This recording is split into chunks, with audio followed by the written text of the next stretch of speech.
Thank you very much. I appreciate the opportunity to come out, and I think they've done an outstanding job of setting up this forum. I just wish more people had come out and interested in the government and the process. I'm going to tell you a little about myself, Don Hawthorne, and I was born here in Lawton, Oklahoma. And when I was about 9 years old, my dad decided he didn't want his boys to be city kids, and so we moved to the country. And it wasn't some little ranchette. It was 320 acres that we farmed and raised cattle on. I went to school at Comanche, Oklahoma, graduated, and then went on to Oklahoma State University and got a degree there. I believe the best way to tell how a person's going to perform in a job is to look at what jobs they've performed previously. And after I graduated from Oklahoma State University, I went to work for the U.S. Fish and Wildlife Service here in Oklahoma. And through the next 33 years, I've held about every position that there was in my division. I was state director of Utah, Texas, and then ended my career here in Oklahoma, state director. Texas was probably the most complex program that I was involved in. We had 4 levels or 4 sources of funding. We had federal monies, state monies, and then we got monies from the county. We had to compete for all 4 of those sources, or 3 of those sources. The 4th source was from livestock associations. And you talk about accountability. If some old rancher in West Texas slaps his pocketbook and puts money into your program, he's going to hold you accountable. Not only for what money he put in, but for the money that the taxpayers put in, the federal, state, and the local taxes. And there was to be a day of reckoning when we'd have their annual meeting with that association. They'd want to know, what did you do with my money? And what kind of program did you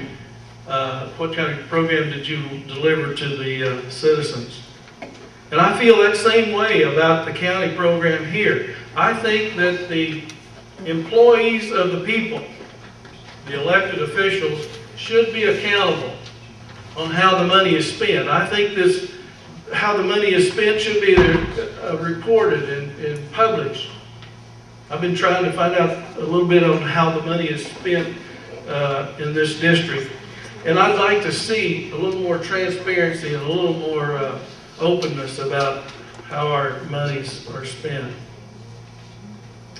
I've supervised people.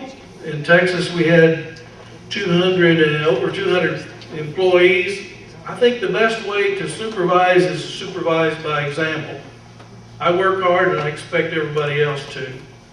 I believe in rewarding hard work, and I believe in dealing with those that don't. I have had to put together budgets. I've had to set priorities, make hard choices about what we're going to do and what we can't do with the money we have. And I've always prided myself in being aware of opportunities to go get have funding or go get help from some other source. When I was in Texas, I raised the state appropriation funds by $2 million. And that was during the time in the 1980s when the oil crunch was taking place, and it affected folks here in Oklahoma as well.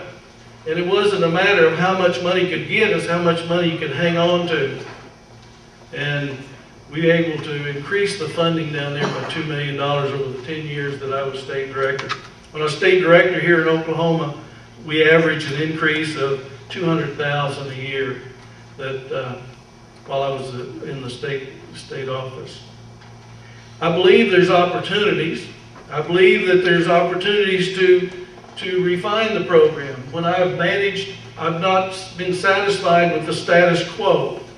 I always continue to fine tune and look at the ways that we can do things more efficiently. And if I'm elected to this office, you can be assured that I'll look at every way that we can to make it run more efficiently so we can do more with less. Because that's the sign of the times. The grants are getting scarce, the appropriated monies are getting less, and so I think we'll need to look for more opportunities to find sources and to trim back. There are a number of areas that I find that we need to, of concern. If you look on the website of the county, the county commissioner's website, you'll notice all the little pink areas, the new developments out in the country. And this is not only a burden on our county roads, but it also puts a burden on fire protection and law enforcement and medical services.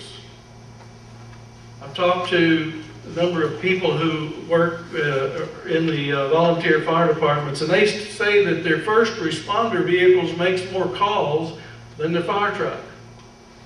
And we need to keep these guys and these ladies trained on how to provide medical services. And I think that's real critical for those that live out in the county. And while we're talking about medical, you can be assured if I'm elected, I'll never vote to sell the Memorial Hospital to any other private entity. I think it's the crown jewel of Southwest Oklahoma, and we need to keep it under local control. So anyway, I think my experience has prepared me to do this job, and I hope on July the 27th that you think so too. And I appreciate the opportunity to come and speak to you. How am I doing on time, man?